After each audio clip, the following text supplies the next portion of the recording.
KKN 5.0 Society, saya akan membawakan penyuluhan tentang pengembangan kesadaran hukum terhadap masyarakat dalam perihal hoax yang diatur dalam UU ITE. Perkenalkan, nama saya Johnson Andika Budi Prabowo, Program Studi Ilmu Hukum dari kelompok 41 Universitas Atmajaya Yogyakarta. Pertama, saya akan membahas latar belakang masalah dari permasalahan yang saya angkat. Indonesia merupakan negara hukum di mana masyarakat harus patuh dan menaati aturan hukum yang berlaku.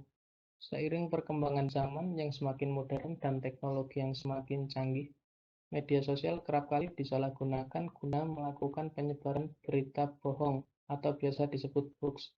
Maka peraturan pun semakin berkembang dan diperbaharui guna mencegah kejahatan yang akan terjadi.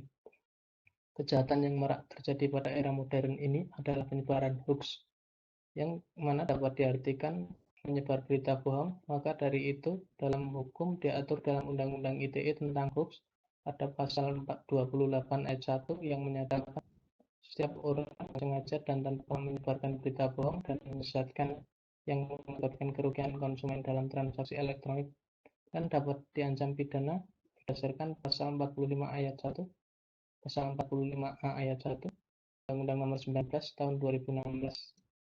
Yaitu dipidana dengan penjara paling lama 6 tahun dan atau denda paling banyak 1 miliar rupiah.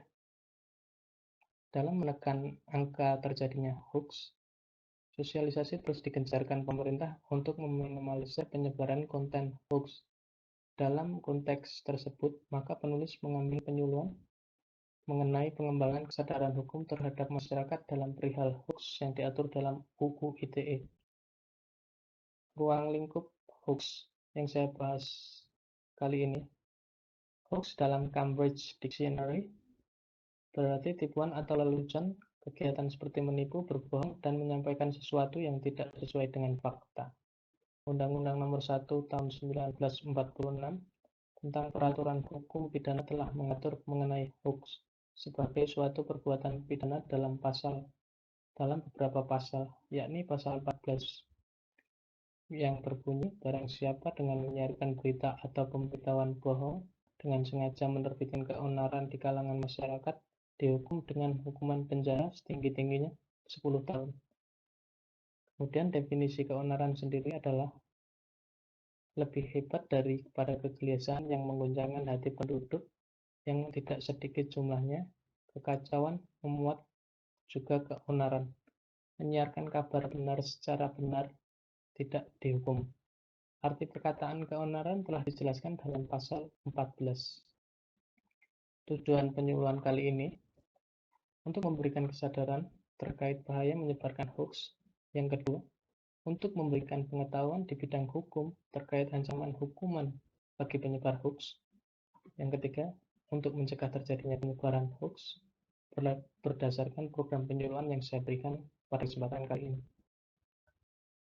Contoh kasus saya ambil dari media berita di internet, yaitu di Jakarta terjadi 43 kasus hoax seputar wabah corona. 43 kasus sudah ditangani Polda Metro Jaya. Ada juga yang sudah ditahan.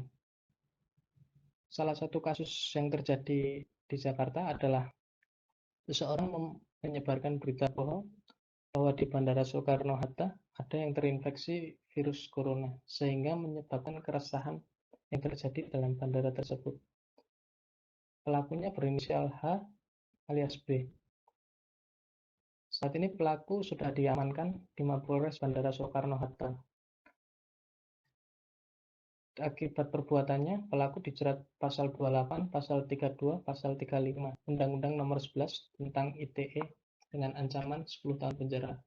Hampir rata-rata motif pemeriksaan mereka menyampaikan ini dengan keisengan mereka. Dari keisengan mereka kemudian berbuah ke pidana buat mereka. Kemudian upaya penanggulangan. Pemerintah menghadirkan program internet sehat dan aman. Program tersebut juga merupakan kepedulian masyarakat terhadap penyebaran hoax, khususnya di dalam internet.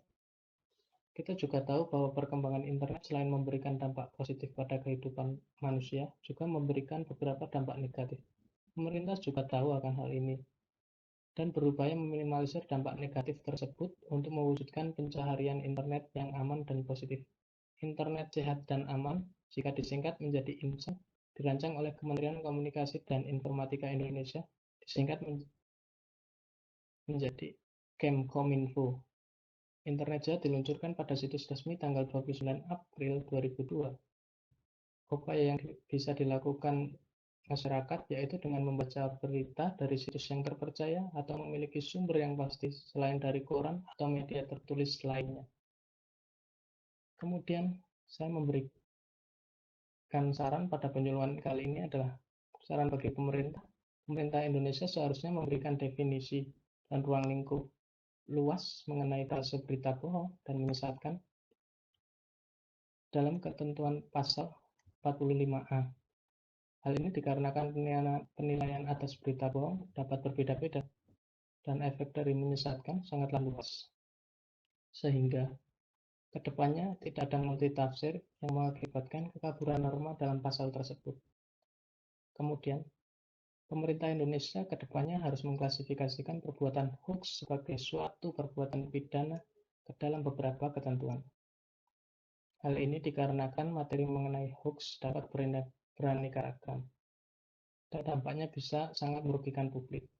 Perlunya pengklasifikasian hoax sebagai perbuatan pidana ke dalam beberapa peraturan perundang-undangan agar dapat dijeratnya para pelaku hoax yang terkadang memiliki motif lebih dari sekedar menyebarkan berita bohong, tetapi memiliki maksud tertentu.